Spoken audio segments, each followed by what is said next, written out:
अस्सलामु अलैकुम वरहमतुल्लाहि वबरकातुह।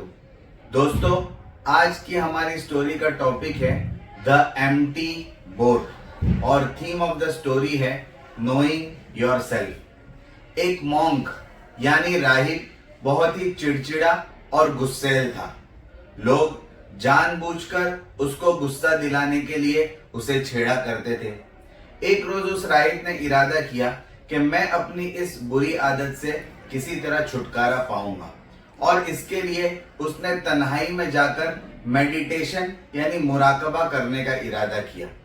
वो अपने मोनेस्ट्री यानी मठ के पास मौजूद एक तालाब में अपनी छोटी सी कश्ती को लेकर चला गया और तालाब के बिल्कुल बीचों बीच पहुंचकर वहां कश्ती को रोक दिया और वहां तन्हाई में अकेले में बैठकर मेडिटेशन करने लगा।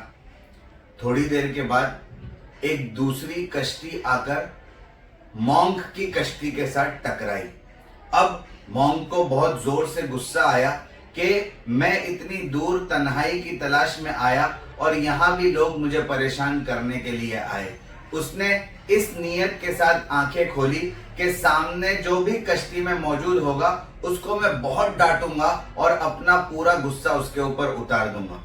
लेकिन जैसे ही उसने अपनी आंखें खोली, उसने देखा कि वो एक एम्प्टी यानी खाली बोट थी। उसके अंदर कोई मौजूद नहीं था। यानी एक कश्ती किनारे से छूटकर उस तक पहुंच गई थी और उसकी कश्ती को आकर उस खाली बोट ने टक्कर मार दी। अब उस मॉन्क को एक जबरदस्त एहसास हुआ, और वो एहसास ये था कि गुस्सा असल में उसके अंदर है और उसको बाहर निकालने के लिए सिर्फ एक टक्कर ही काफी है।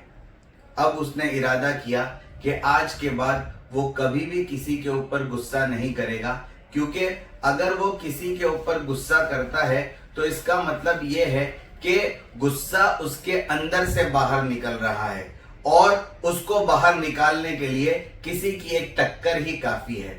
अब उसने इरादा कर लिया कि बाहर की जितनी भी चीजें हैं वो सिर्फ एक एम्प्टी बोट यानी खाली कश्ती की तरह है, जिसकी टक्कर से वो अपने गुस्से को बाहर आने नहीं देगा बल्कि अपने गुस्से को हमेशा कंट्रोल करेगा। दोस्तों, इस स्टोरी के 3 मॉरल्स और वर्ड्स ऑफ विजडम ये है। Knowing others is intelligence, but knowing yourself is true wisdom. Mastering others is strength, but mastering yourself is true power. Number 2, जब आप अपने आप को, अपनी कमी कोताहियों को, अपनी लग्जिशों को, अपनी गलतियों को ठीक तरीके से जान पाएंगे तो उनकी इस्लाह करना आपके लिए आसान हो जाएगा।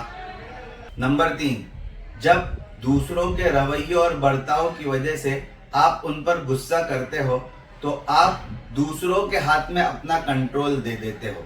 इसलिए अब कभी भी किसी के रवैये पर गुस्सा करने से पहले या रिएक्ट करने से पहले टेक ए पॉज, तवक्कुफ करो और इत्मीनान के साथ उसको जवाब दो, ताकि कंट्रोल हमेशा आपके पास रहे, न कि दूसरों के पास। दोस्तों, नोइंग योरसेल्फ के टॉपिक पर 3 अच्छी बुक्स के नाम, उनके ऑथर्स के नाम और पब्लिशिंग डेट ये है।